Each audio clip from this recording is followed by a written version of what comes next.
हाँ, तो अपन लोग क्या पढ़ने वाले हैं बेसिकली ऑर्गेनोफॉस्फेट पॉइजनिंग, ठीक है ना। इसमें इस टॉपिक में कैसे पढ़ रहे होंगे, पहले इसको समझने के पहले अपने को एक एंजाइम समझना पड़ेगा। कौन सा? एसिटाइलकोलिन एस्टरेज, ठीक है ना। उस पर फिर ऑर्गेनोफॉस्फेट कैसे बाइंड कर रहा है वो देखेंगे, उसके कारण क्या साइंस और सिम्टम्स आ रहे हैं वो देखेंगे, और फिर उसको ठीक करने के लिए क्या जनरल मेजर्स ले रहा है और क्या ड्रग्स ले रहा है वो देखेंगे, सिंपल। और एक छोटा सा पॉइजनिंग के बारे में पढ़ेंगे, कौन सा? Carbamate poisoning. तो चलो, मैंने क्या बोला, कौन सा एंजाइम देखना पड़ेगा? Acetylcholine esterase. नाम से समझो, एसिटाइलकोलिन एस्टरेज मतलब क्या? एसिटाइलकोलिन को तोड़ने वाला एंजाइम है ना। तो देखो ये कैसा दिखता है, ये अपना एंजाइम है। तो इसके दो साइट है, एक ए साइट और एक ई साइट। ए मतलब क्या? एनाइनिक साइट, और ई मतलब क्या? एस्टरेटिक साइट, ठीक है ना। तो नॉर्मली क्या होता है, अपना एसिटिलकोलिन इन दोनों से बाइंड करता है। जब ये बाइंड किया तो इसके बाद टूटता है, एसीटेट फ्री कोलिन और अपना एंजाइम, मतलब ये एंजाइम अलग हो गया और इन दोनों को तोड़ के वो अलग कर दिया, सिंपल। पर जब हम लोग ऑर्गेनोफॉस्फेट मतलब कोई इंसेक्टिसाइड खा लिया तो ऑर्गेनोफॉस्फेट होता है, तो वो जब अपने बॉडी के अंदर आता है ना, तो ये अपना एंजाइम तो रहेगा ही ना। तो देखो इसके पास भी एनाइनिक साइट और एस्टेरेटिक साइट है, तो ये इससे परमानेंटली बाइंड कर जाता है। कैसे? Covalently bound with esteratic site. इसके कारण क्या होता है, एंजाइम फॉस्फोराइलेट हो गया, क्योंकि ये फॉस्फोरस है ना, तो फॉस्फोराइलेट हो गया एंजाइम। तो ये जो फॉस्फोराइलेटेड एंजाइम है ना, ये इसका इनहिबिशन हो जाता है, इरिवर्सिबल क्यों हो जाता है? सिंपल सी बात है, ये इसका हमेशा के लिए बॉन्ड हो गया। अब मान लो एसिटाइलकोलिन आया, इसके पास जगह ही नहीं है बाइंड करने को, तो इससे बाइंड नहीं कर पाएगा ना, इसलिए इसका क्या हो गया? Irreversible inhibition, simple. तो ये समझो कि नॉर्मली एसिटाइलकोलिन आता है, दोनों साइड से बाइंड करता है, टूट के अलग हो जाता है, फिर एंजाइम खाली रह जाता है। पर ऑर्गेनोफॉस्फेट पॉइजनिंग आता है, बाइंड करता है, पर इसको खाली नहीं छोड़ता है, हमेशा बाइंड रह जाता है। तो ये साइड खाली ही नहीं हुआ, तो एसिटाइलकोलिन से बाइंड ही नहीं कर पाएगा, तो इसका इरिवर्सिबल इनहिबिशन हो गया। तो इसके कारण क्या साइंस और सिम्टम्स होते हैं? तो हम लोग बेसिकली ये जो चीज़ पढ़ रहे हैं, ये किसके अंदर आता है? कोलिनर्जिक सिस्टम के अंदर आता है। दो सिस्टम एएनएस के अंदर दो पार्ट होता है, एक कोलिनर्जिक वाला पार्ट और एक सिंपैथेटिक वाला पार्ट। ये पैरासिम्पैथेटिक है और ये सिंपैथेटिक है। तो इसके अंदर दो रिसेप्टर आते हैं, एक मस्करिनिक एक निकोटिनिक, जबकि सिंपैथेटिक में दो आते हैं, अल्फा और बीटा। तो देखो यहाँ पे अपन लोग कोलिनर्जिक की बात कर रहे हैं, तो मेनली मस्करिनिक रिसेप्टर और निकोटिनिक रिसेप्टर की बात करेंगे। तो देखो, जब वो मस्करिनिक, जब क्या हो रहा है बेसिकली इसमें अपना ऑर्गेनोफॉस्फेट पॉइजनिंग में, इसको ऑर्गेनोफॉस्फेट आया, एसिटाइलकोलिन स्टेरेज को इनहिबिट कर दिया। तो जो अपना एसिटाइलकोलिन, जैसे मान लो ये देखो, ये प्री साइनेप्टिक पोटेंशियल मतलब प्री, ये साइनेप्स के ऊपर वाला पार्ट है, ये पोस्ट साइनेप्स है, ठीक है ना। यहाँ पे अपना एसिटाइलकोलिन आया, अब इसको कोई तोड़ने वाला ही नहीं है, तो ये एक्यूमुलेट होने लग जाएगा, बहुत सारे एसिटाइलकोलिन एक्यूमुलेट होने लग जाएगा। तो ये बहुत सारे एसिटाइलकोलिन एक्यूमुलेट होगा तो किससे बाइंड करेगा? मस्करिनिक रिसेप्टर से या फिर निकोटिनिक रिसेप्टर से।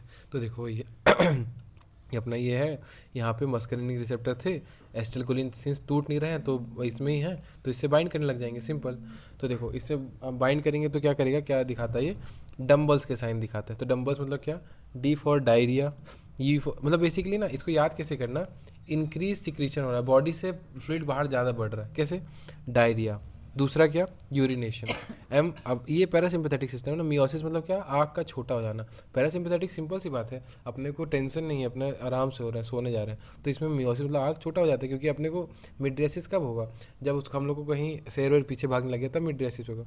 अभी हम लोग को सांस की भी ज़्यादा जरूरत नहीं, इसलिए ब्रोंकोस्पाज्म हो जाता है। दिल भी धीरे ज़्यादा तेज धड़काने की जरूरत नहीं, मतलब ब्रेडिकार्डिया हो जाता है। और अपना बोला सिक्रीशन बढ़ जाता है, तो एक्सेसिव स्वेटिंग, लेक्राइमेशन और लेथार्जी मतलब आराम हो रहा है। तो सिंपल आप अपना आराम की कंडीशन इससे याद करो और डंबल लिख लो और डंबल से सॉल्व करने की कोशिश करो। D for diarrhoea, U for urination, M for miosis, B for bronchospasm, B for bradycardia, E for आप सिक्रीशन बढ़ाने लग जाओ तो एक्सेसिव स्वेटिंग, ये तो आराम करना लेथार्जी और लेक्राइमेशन, सिंपल। तो ये क्या हुआ बेसिकली? आराम का कंडीशन हुआ। दूसरा निकोटीन से बाइंड करेगा ना, तो निकोटीन से बाइंड करने के बाद क्या हो जाएगा? Prolong depolarisation. जो मान लो ये देखो, ये सेल है, इसके ऊपर निकोटिनिक रिसेप्टर है और एसिटिलकोलिन अपना बहुत सारा है। जब इससे बाइंड करेगा ना, तो इस न्यूरॉन में हमेशा के लिए मतलब बहुत देर के लिए क्या हो जाएगा? डीपोलराइजेशन, लंबा देर तक हो जाएगा। तो डीपोलराइजेशन मतलब कि एक्शन पोटेंशियल आते ही रहेगा, आते ही रहेगा, आते ही रहेगा। तो वही, तो इसके कारण क्या, जैसे मान लो आँख में हुआ तो ट्विचिंग हो जाएगा, समझ में आया ना। और ये पैरालिसिस हो जाएगा। इसको आपको बताना है कि सिंस ये प्रोलॉन्ग डिपोलराइजेशन हो रहा है तो पैरालिसिस क्यों हो रहा है, इसका कारण कैल्शियम से रिलेटेड होगा, बताना है आपको कैसे हो रहा है, ठीक है। तो निकोटिनिक इफेक्ट हो गया। फिर तीसरा अपना आ जाता है सेंट्रल इफेक्ट। आपने सर पे जाके क्या क्या करेगा, तो सर में अगर बहुत सारा एसिटाइलकोलिन इकट्ठा हो गया ना, तो सर दर्द हो रहा है, कन्फ्यूजन हो रहा है, कन्वर्जन, चक्कर आ रहे, सिंपल। तो ये हो गया। तो अपना ये समझ में आया कि साइंस कैसे हुए, तीन रिसेप्टर से बाइंड किया, मस्करिनिक, निकोटिनिक और सेंट्रल रिसेप्टर। तो मस्करिनिक में डंबल याद कर लिए, D for diarrhoea, U for urination, M for miosis, B for bronchospasm, B for अपना ब्रेडिकार्डिया, ई अपना ई फॉर एक्सेसिव अपना स्वेटिंग, एल फॉर लेथार्जी और L for lacrimation. Simple. Nicotinic effect में अपन लोग ने क्या देखा, बेसिकली डीपोलराइजेशन बहुत देर तक हो गया, बहुत देर तक हो गया तो ट्विचिंग तो समझ में आता है, पर वीकनेस और पैरालिसिस क्या हुआ ये सर्च कीजिएगा। और सेंट्रल इफेक्ट में अपना क्या सर पे गया तो हेडेक, कन्फ्यूजन और कन्वर्जन। सिंपल। अब अपन लोग चालू करते हैं क्या, इसको ठीक कैसे करना है। तो देखो, पहले आया ना, आप ड्रग्स तो दोगे उसको ठीक है, पर पहले आने के बाद ना पेशेंट का मैनेजमेंट होता है। तो 2-3 चीज़ उसमें करना है अपने को कि पहले क्या करना है। पहले देखो सांस, इसमें क्या बोला मैं, ब्रोंकोस्पाज्म हो रहा होगा, सांस नहीं ले पा रहा होगा, तो अपने को पहले उसका क्या करना है, एयरवे मैनेजमेंट करना है। समझ में है ना। तो उसका एयरवे सिक्योर करो कि साफ है कि नहीं, कोई बीच में ऑब्स्ट्रक्शन तो नहीं है, और साथ में ऑक्सीजन थेरेपी दे दो। तो पहला पार्ट क्या हो गया, एयरवे मैनेजमेंट।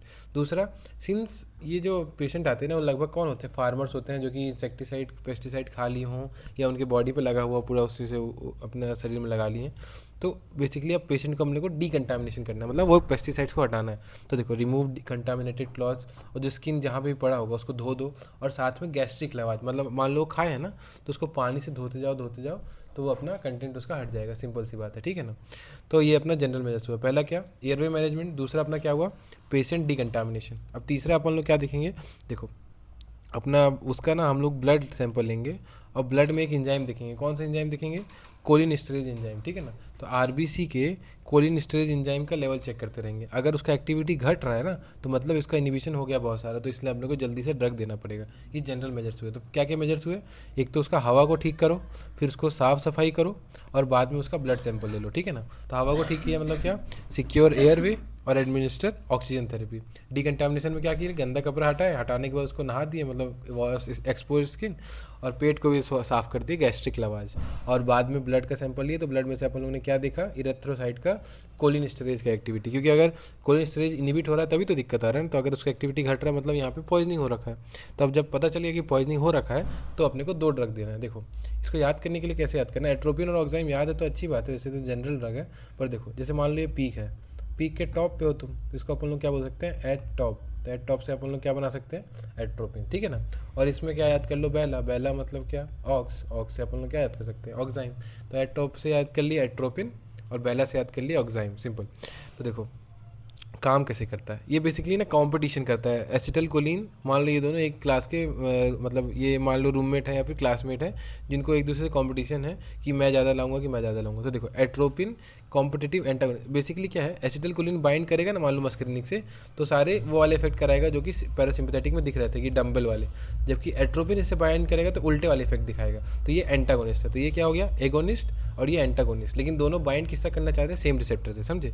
तो देखो एट्रोपिन क्या है, अपना कॉम्पिटिटिव एंटागोनिस्ट, ठीक है। तो ये compete करता है एसिटिल कोलिन से, कहाँ बाइंड करने के लिए, मस्करिनिक रिसेप्टर पे। अब मान लो ये compete करेगा तो सिंपल सी बात है, कम एसिटिल कोलिन मस्करिन से बाइंड करेगा, तो कम मस्करिन से बाइंड करेगा तो डिक्रीज इन कोलिनर्जिक इफेक्ट। तो क्या डिक्रीज हो जाएगा, डम्बल्स। डी से क्या था, डायरिया। यू से क्या था, यूरिनेशन। एम से क्या था, मियोसिस। बी से क्या था, अपना ब्रोंकोस्पाज्म। एक और बी होगा तो उसका ब्रेडिकार्डिया।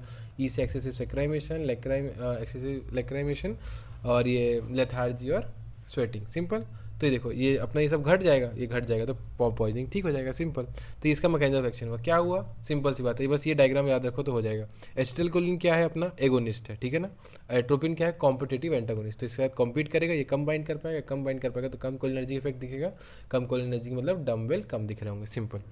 तो देखो इसका डोजेस कैसा, ये याद रखना कि कैसे देना है। तो ये क्या होता है, बेसिकली फर्स्ट लाइन ड्रग है, ये तो सबको पता है, चलो ठीक है। ये फर्स्ट लाइन ड्रग है, कैसे देना है अपने को, 2 mg IV state. IV state मतलब समझ में आ रहा है, जो ड्रग अपने को इमरजेंसी कंडीशन में इन्फ्यूज़ करना पड़ता है ना। मतलब क्या है कि देखो मान लो ड्रग है, उसको हम लोग पानी में मिला के प्रिपेयर कर रहे हैं फिर इन्फ्यूज़ कर रहे हैं, वैसा नहीं।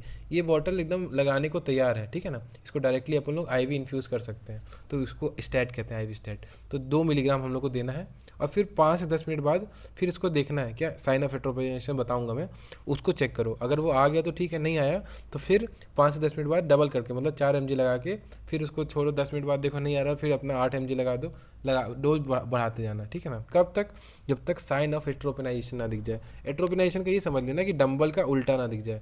डंबल में क्या हो रहा था, मियोसिस, तो इसमें क्या दिखना चाहिए अपने को, मिड्रियासिस। डंबल में क्या हो रहा था, ब्रोंकोस्पाज्म, तो इसमें क्या होना चाहिए, ब्रोंकोडायलेशन। टैकीकार्डिया, उसमें ब्रेडिकार्डिया, उसमें टैकीकार्डिया, उसमें सिक्रीशन बढ़ रहे थे, इसमें घट रहे चाहिए। और ये श्योरेस्ट साइन ये होता है, ठीक है ना। तो इसलिए इसमें मैं रेड स्टार बना देता हूँ। जो मोस्ट श्योर वाला साइन होता है ना, ये होता है रिड्यूस रेस्पिरेटरी सिक्रीशन, समझे। तो समझे ये डोजेस कैसे हुआ, 2 मिलीग्राम आपको देते रहना, हर 5 से 10 मिनट में डोज डबल करते रहना, कब तक, जब तक एट्रोपिनाइजेशन का साइन ना दिख रहा हो अपने को, सिंपल। तो ये अपना हो गया क्या, एट्रोपिन, समझ में आया? दूसरा अपना होता है ऑक्साइन। तो देखो ऑक्साइन में क्या हो रहा है, देखो वही सिंपल सी बात है, एसिटल कोलिन एस्टरेज एंजाइम था, तो इसमें दो साइट है, एक एनाइनिक साइट है और एक एस्टरेटिक साइट है। तो ऑर्गेनोफॉस्फेट क्या करता था, एंजाइम को फॉस्फोराइलेट कर देता था, ठीक है ना। तो ऑक्साइन का काम क्या है, डीफॉस्फोराइलेट करना, समझ में आया ना। तो ये डीफॉस्फोराइलेट कैसे कर रहा है, देखो सिंपल सी बात है, इसका बताता हूँ कि डीफॉस्फोराइलेशन करता कैसे। ऑक्साइन पहले आएगा, देखो इन शब्द को समझना, पहले आके वो स्टेबलाइज होता है वहाँ पे, मतलब क्या, देखो ऑर्गेनोफॉस्फेट कहाँ पे बाइंड था, एस्टेरेटिक साइड पे बाइंड था, अपना एनाइनिक साइड खाली है ना, तो यहाँ आके पहले वो घर बनाएगा, कौन, ये अपना ऑक्साइम। तो ऑक्साइम पहले बाइंड होता है किससे, एनाइनिक साइड से, ठीक है। अब यहाँ घर बना लिया, अब आराम से काम कर पाएगा, मतलब क्या, फिर react with phosphorus atom of organophosphate compound, मतलब इसका जो फॉस्फोरस एटम होगा ना, उससे जाके बाइंड करेगा, ठीक है ना, और उसका फॉस्फोरस को डीफॉस्फोरेट, उसको हटाने की कोशिश करेगा, तो डीफॉस्फोरेट हो जाएगा इसकी वजह से, मतलब ये धीरे धीरे हट जाएगा। मतलब सिंपल सी बात है, ये समझो, ये अपना ऑर्गेनोफॉस्फेट पॉइजनिंग वाला कंडीशन था, ठीक है। ऑक्साइम यहाँ पे आया, पहले यहाँ पे बाइंड किया नाइनिक साइड पे, फिर यहाँ पे गया, इसका जो फॉस्फोरस ग्रुप लटका हुआ था उससे बाइंड किया, और उसमें से फॉस्फोरस हटाने की कोशिश किया ताकि ये हट जाए अपना, क्योंकि फॉस्फोरस के हेल्प से कनेक्टेड था। तो फॉस्फोरस को हटाने की कोशिश किया, जब हट गया तो ये हट जाएगा, ये हट जाएगा तो ये खाली हो जाएगा, ये खाली हो जाएगा तो अपन सिंपल सी बात है एसिटिलकोलिन बाइंड हो जाएगा, समझ में आया ना। तो वही एसिटिलकोलिन स्टेज अगर एक्टिवेट हो गया तो फिर आराम से एसिटिलकोलिन को मेटाबोलाइज कर देगा, ये इसका ऑक्साइम है। तो इसमें क्या था, कंपटीशन चल रहा था, और इसमें क्या चल रहा है, मैकेनिक को बुला दिए जो कि इसको हटाने का काम कर रहा है, समझ में आया ना। ये कंपटीशन कर रहा है इससे बाइंड करने को, तो ये अपना इफेक्ट नहीं दिखा पा रहा है, तो ठीक हो जा रहा है। और इसमें क्या कर रहा है, ये आता है और इसको बोलता है कि भाई हट जाए यार, तो हट के अपना गेम खत्म हो जाता है। पर इसमें याद करना क्या है, इसका डोजेज जो होना चाहिए ना अर्ली 2 घंटे के अंदर। ये तो ऐसा है कि मान लो 6 घंटे बाद भी लाए हो, आप लगाओ फिर 2 10 10 मिनट में बढ़ाते जाओ। इसमें ऐसा है कि आप 2 घंटे के पहले लगाना होता है, समझ में आया ना। तो 2 घंटे के पहले क्यों लगाना होता है, क्योंकि देखो अगर लेट हो गया ना तो एंजाइम फॉस्फोराइलेट हो जाएगा, फॉस्फोराइलेट हो जाएगा तो फॉस्फोराइलेट जो एंजाइम है अगर वो बहुत देर तक रह गया ना तो उसका अल्काइल ग्रुप चला जाता है, और अगर अल्काइल ग्रुप चला गया ना तो ऑक्साइम यही होता है बेसिकली, देख लो जो एनाइनिक साइट होता है उस पर अल्काइल ग्रुप होता है, उससे जाके बाइंड करता है, फिर वो अपना काम कर पाता है। तो अल्काइल ग्रुप ही चला गया ना तो बाइंड नहीं कर पाएगा, तो फिर वो काम ही नहीं कर पाएगा, तो इसलिए रिएक्टिवेशन नहीं हो पाएगा, इसलिए अपने को जल्दी देना है। सिंपल समझ लो, जो एंजाइम फॉस्फोराइलेट है अगर वो ज़्यादा देर तक एजिंग हो गया ना उसका, तो उसमें से अल्काइल ग्रुप चला गया, और अल्काइल ग्रुप चला गया तो बाइंडिंग ही नहीं होगा एंजाइम का। दूसरी बात, ये एट्रोपिन के बाद देना होता है, क्यों, क्योंकि इसमें थोड़ा सा ना एसिटिलकोलिन स्टेज का इनिबिशन वाला फंक्शन होता है, क्योंकि देखो ऑक्साइम से बाइंड कर रहा है, मतलब एनाइनिक साइड से बाइंड ही कर रहा है ना, तो एक तरीके से उसका इनिबिशन ही कर रहा है। इसलिए पहले एट्रोपिन दो, फिर उसके बाद ये दो, क्योंकि हल्का सा इनिबिशन कर रहा है। तो पहले से तो इनिबिशन हो रखा है, किसकी वजह से, ऑर्गेनोफॉस्फेट की वजह से, और ऑक्साइम आके अलग से और इनिबिशन कर दिया तो दिक्कत हो जाएगा। तो पहले एट्रोपिन देना होता है, फिर ऑक्साइम देना होता है, सिंपल। तो ये अपना क्या हो गया, ड्रग्स हो गया। क्या क्या याद किए, एट्रोपिन और ऑक्साइम। एट टॉप को अपन याद किया एट्रोपिन, ऑक्साइम को कैसे याद किए, बेला से याद किए। काम कैसे कर रहा था, कॉम्पीट कर रहा था, और कोलिनर्जिक इफेक्ट जो कि डंबल था उसको घटा रहा था। डोज कैसे दिया अपन लोग, 2 मिलीग्राम दिए, हर 10 मिनट में डबल करते गए, कब तक, जब तक साइन ऑफ एट्रोपिनाइजेशन ना दिखता है। साइन ऑफ एट्रोपिनाइजेशन क्या है, mydriasis, bronchodilation, tachycardia, reduce respiratory secretion, ये सब, ठीक है ना। और इसमें क्या, इसको अपन लोग कब देना है, एट्रोपिन के बाद देना है, और एट्रोपिन के बाद देना है, और जल्द से जल्द देना है, क्योंकि 2 घंटे के पहले नहीं दोगे तो एजिंग हो जाएगा उसका। ये समझ में आ गया। तो अपन लोग इतना पार्ट पढ़ ली। हाँ, जनरल मेजर्स भी पढ़ लिए, बस एक लास्ट बचा है, क्या, कार्बामेट पॉइजनिंग। तो देखो कार्बामेट पॉइजनिंग सिमिलर है, उसमें क्या हो रहा था, ऑर्गेनोफॉस्फेट सिर्फ एस्टेरेटिक साइड से बाइंड कर रहा था। इसमें क्या होता है कार्बामेट में, ये एनाइनिक और एस्टेरेटिक दोनों साइड से बाइंड करता है, लेकिन रिवर्सिबली बाइंड करता है, ठीक है ना। तो एंजाइम तो इनिबिट हो गया, तो इनिबिट हो गया तो वही वाले इफेक्ट दिखेंगे एसिटिलकोलिन बढ़ने वाले, मतलब nausea, vomiting, sweating, salivation, diarrhoea, urination, simple वही जो याद है वो उसी में। तो ट्रीटमेंट क्या करना होगा, डिकंटामिनेशन मैंने बताया था, ठीक है। जो जो दिक्कतें आ रही हैं, जैसे डायरिया वोरिया हो रहा है तो उसको ठीक करने के लिए उसको दवाई ववाई दे दो, सपोर्टिव केयर दे दो। और तीसरा एंटीडोट दे दो, एंटीडोट कौन होगा, एट्रोपिन। तो सिमिलर ही है, बस इसमें अंतर क्या याद करना है अपने को, ये इसमें कार्बामेट एनाइनिक और एस्टेरेटिक दोनों साइड से बाइंड कर होता है, सिंपल। तो चलो ये कंप्लीट हो गया। अपन लोग कितने पार्ट में पढ़े, इंट्रोडक्शन, साइंस, जनरल मेजर्स, क्या ड्रग दे रहे हैं उसको, और उसका पॉइजनिंग, एक और छोटा सा पॉइजनिंग, कार्बामेट पॉइजनिंग।